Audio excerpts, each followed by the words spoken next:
Thank you so much for having me along today to talk about a volunteering opportunity.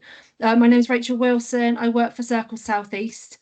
So Circles is a charity who has spent over 20 years working to reduce sexual harm, support safer communities and help people to rebuild their lives in safer and more accountable ways.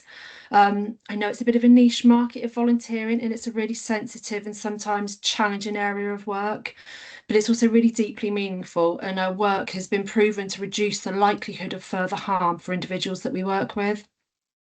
So our volunteers help to create a safe and structured space where people can be supported, challenged and held accountable. We find that a combination of the support and accountability helps to reduce isolation, manage risk and contribute to public protection. It also sends quite a powerful message that safer communities are built when people are willing to be involved, to listen and to take a shared responsibility for preventing further harm. So what's the actual role? There are different ways to get involved. Some volunteers join the core model of Circles of support and accountability. And that's where a small group of trained volunteers will meet regularly with a core member who's been referred by their probation officer. They'll offer weekly meetings to support the individual to work towards self-identified goals and to decrease their isolation and loneliness, which we know can be a risk factor for people. Others offer mentoring to an individual in the community to support safe inclusion, reduce isolation and manage risk. They might just meet for coffees or go to museums or ride the buses or go for walks. And the idea really is to support a reduction in anxiety, increasing confidence, to integrate safely.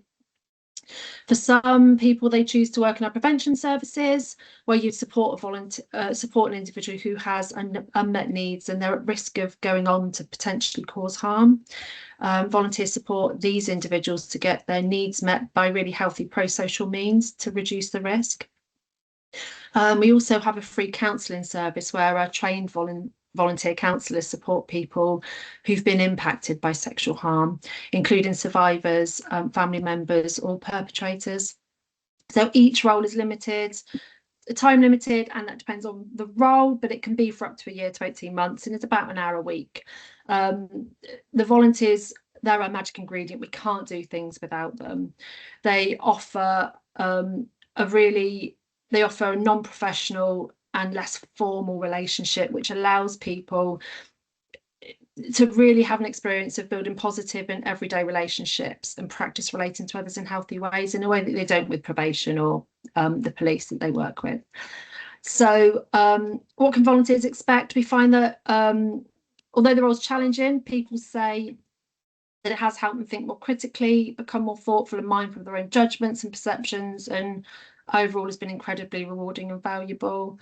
Sorry, I know I'm over time, but just to let you know that volunteers very much feel part of a team. They receive 3 days of really substantial training before they're able to volunteer. They have regular supervision and ongoing guidance and reflection.